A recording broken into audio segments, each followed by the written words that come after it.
Hello crafty friends! My name's Alicia, but you can call me Crafty Al, and welcome to day 5 of my 13 days of Craft-O-Ween series.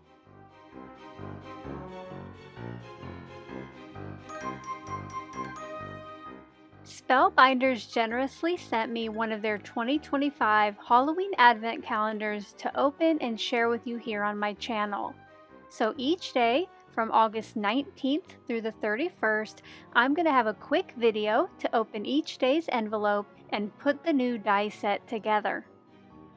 For day 5, I used some cardstock scraps to cut out each of the dies, and then before I started assembly, I used some tone-on-tone ink blending to darken the hat band.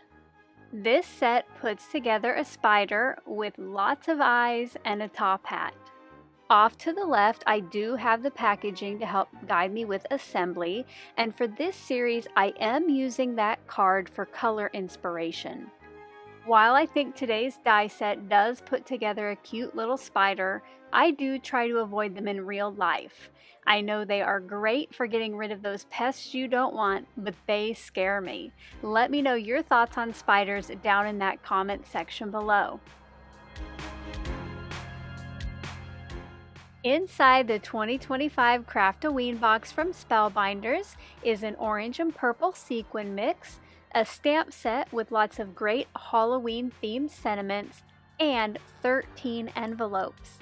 Inside each of those is a Halloween themed die set, and in this pre-recorded daily series, you are going to see how to assemble each one.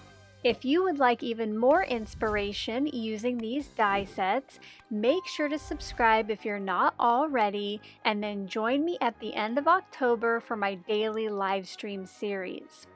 Not only will I be reopening each of the daily envelopes and getting crafty with them, but I will be giving out secret words, so if you don't already have a Craft-O-Ween box of your own, you can win one of 3 I'm giving away.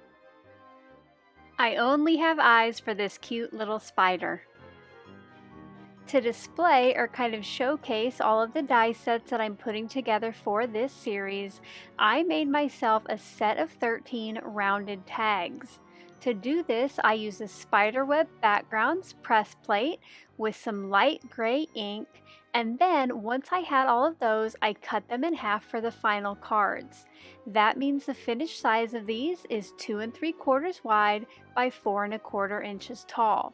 When those were all cut down, I used a corner rounder on each of the edges, and then I punched a hole, and these will all be hanging on a book ring.